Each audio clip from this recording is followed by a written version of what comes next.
Welcome to the Church of the Week program on AM 630, The Word. Each week, we highlight a different local church or ministry impacting our community. Now let's welcome our Church of the Week host, Chad Schapiro, and today's guest. Hey everybody, this is Chad Schapiro, and I'm just grateful to be the host of Church of the Week. I want to thank AM 630, The Word, for putting on this incredible program. It's Church of the Week. Today, I'm blessed to work with Texas Baptists in this region, also something called Pastor Strong, to help senior pastors and their holistic health. And today, we have an incredible honor with A World for Children, with Christine and Marni. And I just want to get into it right away. If you are watching this on Facebook, if you could share, if you could like, if you could comment, this is the kind of message that could literally change lives when people get a chance to hear it. And I want to hear exactly from you guys. You know, what is A World for Children? What is it, and what is the God doing in and through it? Sure. Well, thank you for having us here today. Yeah. A World for Children, we are a nonprofit child placing agency, and we work with foster children who come into the system here in Texas, and we both facilitate foster care and do adoptions through our program. Mm-hmm. That's awesome. And how long have you guys been doing it? A World for Children originated in 1997, so we've been around quite a while, and so... Yeah. Mm-hmm. Amen. And so that's Marni, in yes. case anybody wants to know. And she's a great singer. So if you need to bring her. She is. Yeah, if you want to bring her there. So we're going to do it right now. She's going to kill me. We're not going to do it. But we did do it in the testing, and she rocked it. She did great. And Christine and I did not for many Christine different reasons. Christine is not a good singer. Yeah. And so how did you all start working together on this project? How did that start? Sure. Go ahead.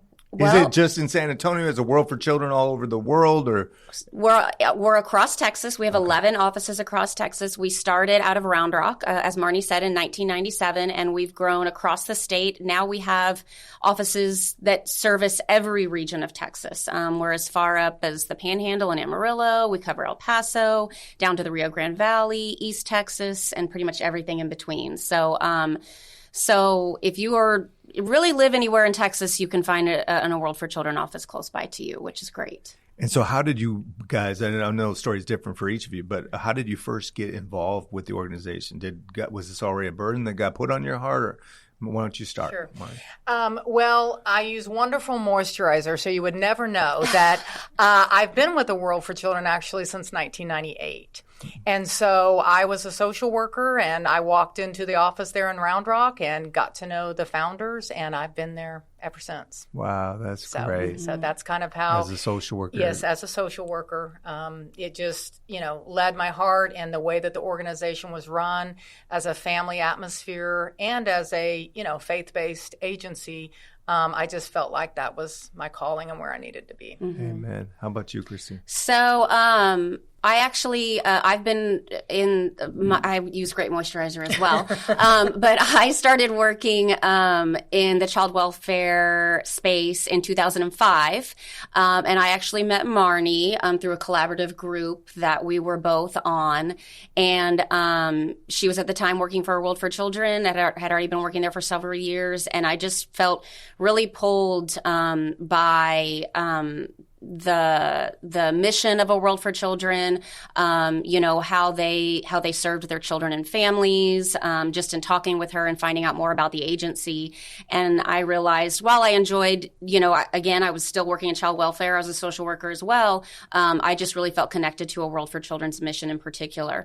And so I think I emailed her and said, a little birdie has told me a little bit more about A World for Children, and I'd love to see how I can come serve with you over there. And I guess that's where it goes from there. And now we've been working together for almost 20 years. Wow. Yeah. What are some of the greatest challenges you've seen just to try to serve God in this area? Well, as we all know in any industry, there is a spiritual battle going on in our country, in our world, in our state. And anytime you're trying to serve children and fight the good fight, the enemy is going to come for that. Yeah. And so some of the challenges, of course, are, children. We always want children to be able to reunify with their biological families if it's appropriate. Mm-hmm. But there's many people involved, and we don't always have a say or control what that outcome's going to be. Yeah. And when you look at what's in the best interest for a child, and that's kind of the tagline that everybody uses, when you make those decisions for what's best for a child, somebody's going to have a heartbreak. Mm-hmm. It's whether it's going to be the biological family, the foster family, sometimes the child, somebody's going to have a heartbreak. So it can be challenging sometimes bringing all the partners together to try to make the best decision for the outcome for a child, for the trajectory for the rest of their life. That's a heavy burden to bear. Mm-hmm. Mm-hmm. I can imagine. Yeah. And when we have a countless numbers of people that are listening online, watching on Facebook or listening to the radio, which is a blessing. How do they fit into this? If I'm sitting there and going, I have a burden for this as well. Right. Are they able to help churches and or people involved? Right. Well, the nice thing is that there really is a place for everyone in this work. To the listeners, first, I would say truly from our heart, I think praying for us, for our families and our kids and our staff, being on the front lines and doing the work that we do, we need that prayer. I think the second part is contacting an organization like A World for Children and finding out where you do fit in. Because, of course, our biggest need is we need people to foster children. We need loving homes to take the children in and to provide them that care. But not everybody can foster for different reasons, different circumstances in their life. So there are so many other ways with A World for Children you can get involved, whether that be providing respite or babysitting for our foster parents so they can get a little bit of a break. Yeah, sure. That's a great need we have is looking for those babysitting or respite providers. The other things that we definitely need assistance with, we do a program called Bridging the Gap. And that program is providing for our kids the extra mile, meaning back to school supplies. Mm-hmm. We do a picnic every year at Six Flags where we bring in all of our children from all across the state to come to the picnic for a time to just get to do those fun things over the summer that, other kids get to do and something to talk about when they go back to school. Yeah. Christmas is huge for us. Mm-hmm. So getting involved, we need people to wrap Christmas presents when that time comes. Sponsorship for the Christmas party. I know you want to talk a little bit about, we have a Christmas party coming up here in San Antonio in December. So every year, all of our offices across the state, Christmas is big at AWFC, and we really love to celebrate this time of year. It's just such a happy time of year, and each of our offices has a big party. And in San Antonio, our party is going to be on December 14th this year, Sunday, December 14th. And every child in preparation for that party, every single one of our kiddos, and when we say every kiddo, we don't just mean the children, the foster kiddos. We adoptive, everybody gets a wish list. All the kiddos get a wish list, and they fill it out with their top 3 wishes. And we spend a big part of our time prior to the party, finding sponsorship and donations for all of those gifts. A lot of people like to gather the wish lists, and businesses and people like to gather the wish lists and go out and shop and buy the gifts. And then we get together and we wrap them all, and we bring them to the party. Santa brings them to the party. Santa shows up at all of our parties. He makes a stop at all of our parties, and brings all of the gifts for the kiddos. And it's just a really fun time. It's so exciting just to see the looks on all the kids' faces as they get to open all their gifts and all of that. So we're always looking for assistance this time of year too. So that's what I was going to ask. I mean, having an event like this, right, was so new or near to when you're probably watching this online or listening on the radio is a blessing. And to jump in to be able to connect a little bit with you guys, but no long-term commitment when they don't know much about the organization so far. Mm-hmm. So how would they get involved? Where would they contact you guys? I recommend going to our website. That would probably be the best way to find out more about us, what we do, just a little bit more about what we do, more about our Bridging the Gap program that Marni talked about, more about the process. If you're interested to become a foster parent, you can find out all the details on there. And also you can find out all of our different locations. So if anybody is listening to this or watching this that isn't in San Antonio, like I said, we have 11 offices across the state. And you can inquire straight through the website to all the different offices directly. And someone will get right back to you with a way that you can help or a way you can be part of our mission. And we have events throughout the year.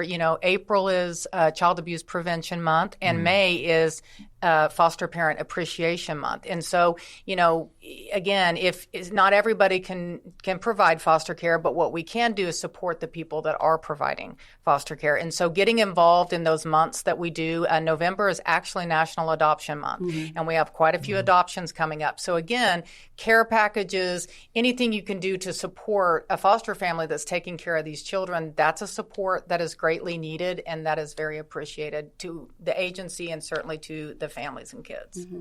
Yeah. So do you guys have a testimonial or two that we could hear just about how God has used your organization and to be a blessing to the kids? Anything stick out in your mind? Yes. I feel like God has always provided for us. Like I said, this agency was started in 1997, literally at the founder's kitchen table. They were just people that cared as well. And at that time, they hoped to serve 100 children. That was their dream. And through the years, we have served thousands and thousands of children. And so we feel like God has certainly showed us his favor.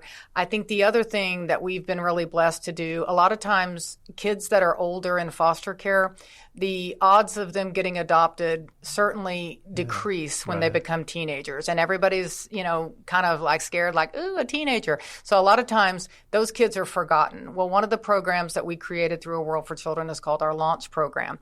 And what we do is every summer we take our kids that are 14 and up to a camp that we fully run. It's our people. We're trained in running the camp, and we do a theme every year. But what we do is we bring in things like the FBI to talk to them about internet safety, as well as even having a career in the FBI, what that would take. We bring in colleges, the military, different organizations to show them if you age out of foster care, the statistics are grim. Homelessness and, kids getting incarcerated, those statistics are a grim picture. Our role, we feel like, is to try to make that statistic not a reality for our kids. So by doing this launch camp, the way we close launch camp every year with our teens, and some of our teens have been with us so long, they've been now to 4 camps in a row. And one of the things we tell them when we close out the camp is when you leave foster care, no matter where you are, if something happens and you need help, you call our phone number. We're going to be here, and we can't promise what we can or cannot do, but we are your family. That's never going to change. And so we feel like God has provided us with the funding and the opportunities to provide for our older teens. Amen. Amen. You are listening to Ministry of the Week today is where we get to celebrate Ministry of the Week, and we are on AM 630, The Word. So grateful for the opportunity. Also, KSLR.com. My name is Chad Schapiro. We are on A World for Children, talking about that today. A World for Children with Christine and Marni. Any other story that rings a bell? Is thousands of kids, to bless them, having these beautiful events. And thank you for sharing that. I've always heard about the statistics about after when they get older, how challenging it is. Any other story ring a bell to you guys? Christine, you can think of anything? Well, certainly, like I mentioned before, our primary, thing that we do is foster care. However, we do facilitate adoptions.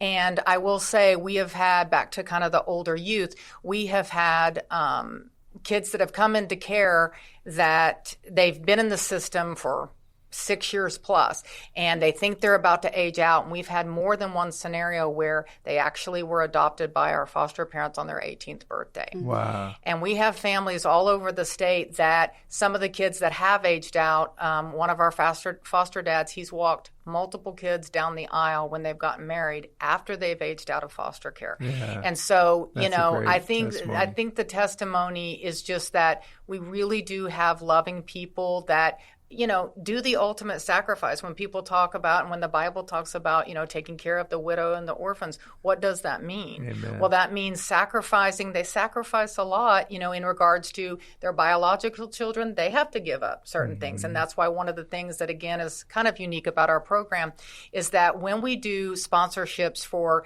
the picnic, our big picnic we do at Six Flags, or big events, we always include the biological children and children they've adopted, because we believe the family's a unit. Yeah. And we don't want to label foster children. We don't want to label biological children. When people take foster children into their home, we believe that is the family as a whole. Yeah. Amen. Yeah. Amen.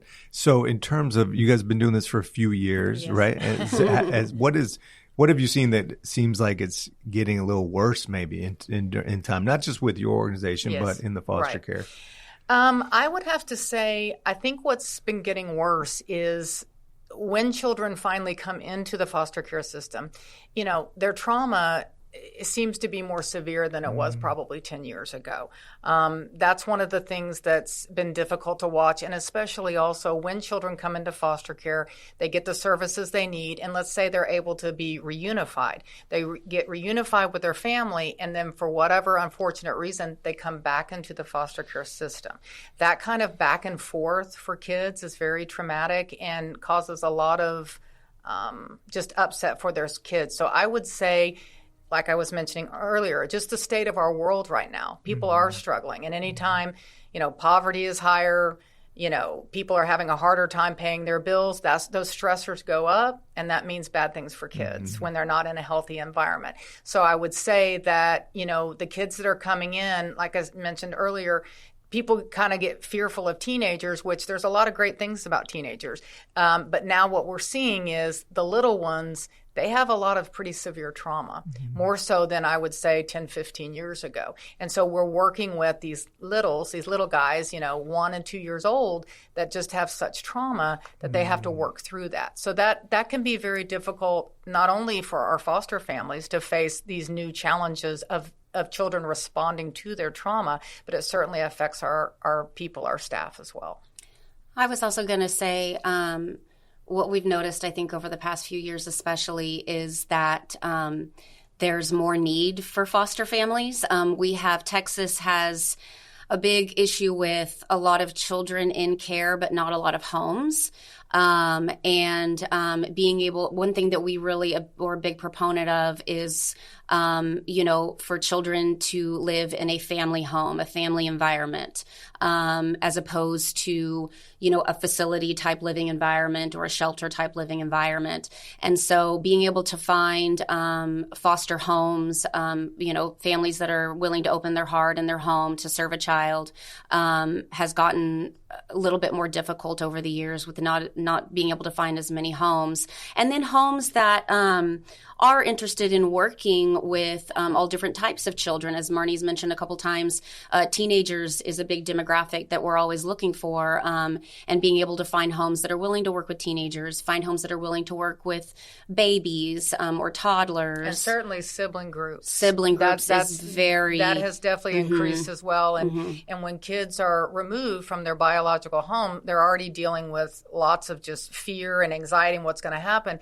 And there is nothing more heartbreaking than siblings having to be separated. Yeah. So getting people to work with or being willing to take a sibling group of 2 or 3, that's a huge need, because sometimes people only have one opening, and when they absolutely can't find a home for them, they have to split up those siblings, and that's just a whole additional trauma that's not necessary. Yeah. I think any of us that are parents or even have siblings can relate to the thought of, oh my goodness, like my kiddos being split up from their, siblings is just not, it's just horrible. So that's good. I'm glad you mentioned that. Sibling homes that are willing to take sibling groups is something that we're definitely always needing. I think to open somebody that's brand new that's thinking about it is probably nervous, scared.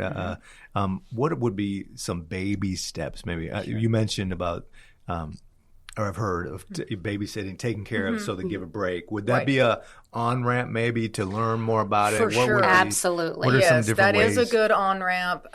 Just kind of testing the waters with doing some babysitting to see. But I think when you were talking about the challenges a minute ago, I also think there's a lot of misconceptions about foster care, right? Not everything that's reported about it is accurate. And there's some negativity that surrounds it, all the things. So I think one thing when you're talking about how would somebody kind of get more information or get, their feet wet with it, I think the important thing is, certainly you have to pass a background check. You have to have the square footage. But beyond that, it's really about, do you have a willingness to be trained in how to work with traumatized children? And if you have that openness and you have the love to give, that's what we're looking for. I think sometimes people think there's a misconception like, oh, I have to have a master's degree in child psychology. That's great if you do. That's fabulous, but that isn't required. What's required is, again, you have to pass the background check. There's certain state requirements, But at the end of the day, it's about, are you willing to open your home, have the patience, have the love to serve these children? And if you do, there are children that are absolutely waiting that, and again, every day we get requests for an opportunity to place a child. And most of the time lately, we have to turn them away because we don't have any more openings. The beds are just not there. And that was a big reason we wanted this opportunity with you. We need loving people to open their homes to serve these children and especially in San Antonio, we live in a large city, so larger the city, you're going to have more volume. Yeah. And so we certainly have a need. And like I mentioned, sibling groups, if you're willing to take, let's say, this is just an example, but a 7-year-old, a 4-year-old, and a toddler, those kind of sibling groups, we see those come through, unfortunately, pretty often.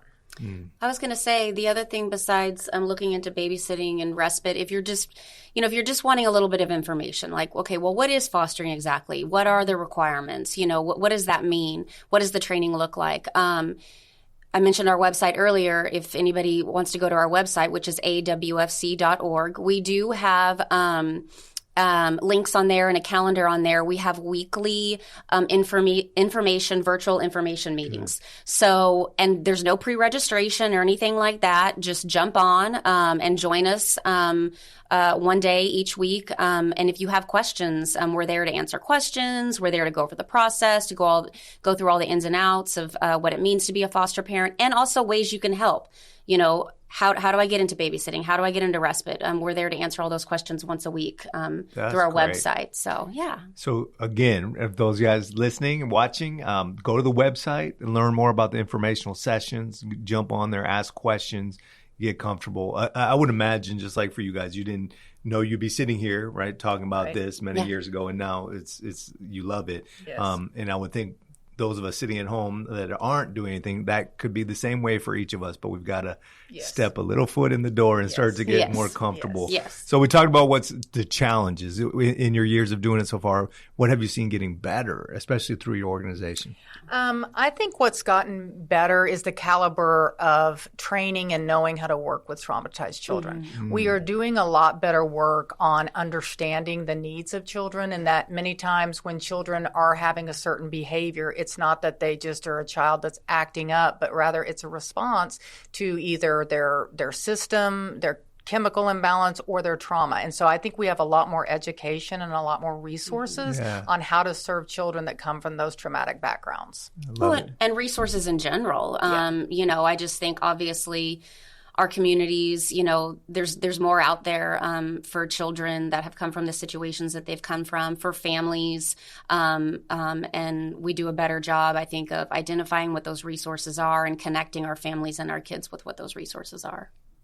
This is so terrific. I love it. And I think many of our churches that are around San Antonio, and those of us that are just listening or watching, this is an opportunity that God's calling us to be able to be the hands and feet of Christ, to not just sit back and receive, but to go out there and serve. And when we do, we get that much more inspired, and we feel that much more just God's love over us as He utilizes us for the purpose that we've had in our lives. And I'm sure you guys feel that way too in this space. Like God is using you in a great way. We're about to wrap it up. Are there any last things? We've got events. We've got the website. I love that we have those informational calls. Mm-hmm. Anything you want to share? Future plans for the organization, or anything that's... I think we just want to say, this, we believe in divine appointments. We think you're listening to this today for a reason. And again, we're open to talking to you and walking you through the process. And that's what our goal is at A World for Children. Amen. God bless you. Thanks for listening. Thanks for joining us this week for Church of the Week. Please visit us online at am630theword.com for more information or to listen to previous Church of the Week programs. If you'd like to recommend your church be featured on a future program, please email us at churchoftheweek@kslr.com.